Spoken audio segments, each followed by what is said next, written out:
Oh. I think my fondest memory of my dad was every evening we would talk on the phone when he was fishing, and we would talk about how many oysters he got versus how many sales I got. And it was like a little competition between us. So, you know, it was to the point where, you know, he'd ask me how many sales do I have, how many houses did I sell, that type of thing, and I'd ask him how many boxes of oysters did he have. So it was a good little competition, kept me on my toes, and up till 72 years old when he passed away, it kept him on his toes too, perhaps. Fondest memory of my dad. I have a few. When I was really little, he spent a lot of time with us, and that was always wonderful. He built us an entire playhouse out of cardboard boxes that he got while he was working at Dalhousie University in the kitchen department.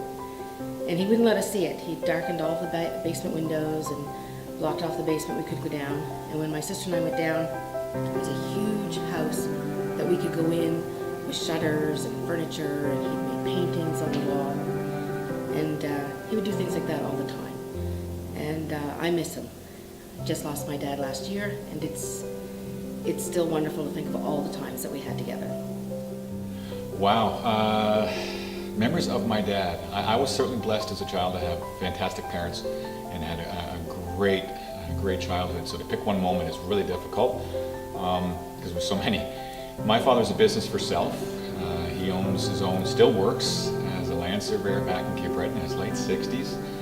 He's still going at it. So when I was old enough to work for him, I remember having to get up in the mornings, 5:30, 6 o'clock in the morning, whether it be in the dead heat of the summer or in the middle of winter with the heavy winters we used to have. And I absolutely hated it. I hated getting up early, and I hated going into the woods with the flies and clearing brush and cutting line and carrying the equipment for kilometers and miles at a time. It was awful. I hated it. But thinking back, and I think back on a regular basis on how valuable that time was, for sure. I learned a lot from my father. From him teaching me the ropes of being a surveyor, just in life in general, and the importance of working really hard and working hard for what you want in life, for sure. So I really value those times. So I've been gone now a long time from home. I left when I was 17, but I remember growing up, in Marystown, actually Spanish Room, so very small community, not much to do. And if I ever got into trouble, my father always tried to make light of the situation on a Friday evening. So I'd be in my room sulking, and my father, honest to God, he'd come in and he'd start dancing around the room and singing, "We're going to the soft shoe tonight." Anyway, I always remember that of my father, and to this day, he still calls the dance the soft shoe. So yeah, that's my memories of my father growing up. From all of us here at the Pike Group at LePage Atlantic, Happy Father's Day! Love